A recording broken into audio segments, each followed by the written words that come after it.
ನಾನು 5ನೇ ತರಗತಿಯಲ್ಲಿ ಓದುತ್ತಿದ್ದೇನೆ. ನಾನು ಜಲಿಯನ್ ವಾಲಾಬಾಗ್ ಹತ್ಯಾಕಾಂಡದ ಬಗ್ಗೆ ಮಾತನಾಡಲು ಇಚ್ಛಿಸುತ್ತೇನೆ. ಜಲಿಯನ್ ವಾಲಾಬಾಗ್ ಎಂಬ ಮಾತನ್ನು ಕೇಳಿದಾಗ ಭಾರತೀಯರಾದ ನಮ್ಮಲ್ಲಿ ದೇಶಭಕ್ತಿ ಹೆಚ್ಚಾಗುತ್ತದೆ. ರೌಲಟ್ ಕಾಯಿದೆಯ ವಿರುದ್ಧ ಗಾಂಧೀಜಿಯವರು ಬಂದು ಸತ್ಯಾಗ್ರಹವನ್ನು ಹಮ್ಮಿಕೊಂಡಿದ್ದರು. ಅದರಿಂದಾಗಿ ಪಂಜಾಬಿನ ಬಹುತೇಕ ಭಾಗಗಳಲ್ಲಿ ಪ್ರತಿಭಟನೆಗಳು ಆರಂಭವಾದವು.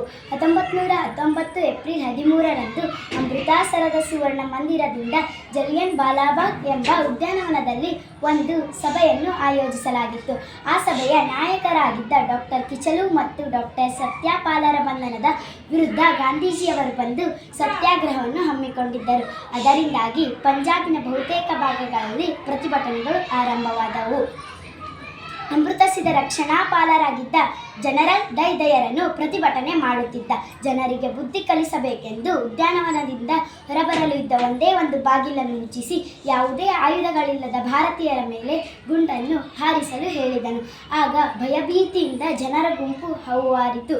ಸರ್ಕಾರದ ವರದಿಯ ಹೇಳಿಕೆಗಿಂತಲೂ ಹೆಚ್ಚು ಜನರು ಸತ್ತಿದ್ದರು. ಈ ಹತ್ಯಾಕಾಂಡವು ಭಾರತದ ಚಳುವಳಿಗೆ ಮಹಾತ್ಮ ಗಾಂಧೀಜಿಯವರ ಬ್ರಿಟಿಷರ ವಿರುದ್ಧ 1920ರಲ್ಲಿ ನಡೆದ ಅಸಹಕಾರ ಸತ್ಯಾಗ್ರಹದಲ್ಲಿ ಎಲ್ಲರೂ ಉತ್ಸಾಹದಿಂದ ಪಾಲ್ಗೊಂಡಿದ್ದರು. ಎಲ್ಲರಿಗೂ ನಮಸ್ಕಾರಗಳು. ಜೈ ಹಿಂದ್, ಜೈ ಕರ್ನಾಟಕ ಮಾತೆ.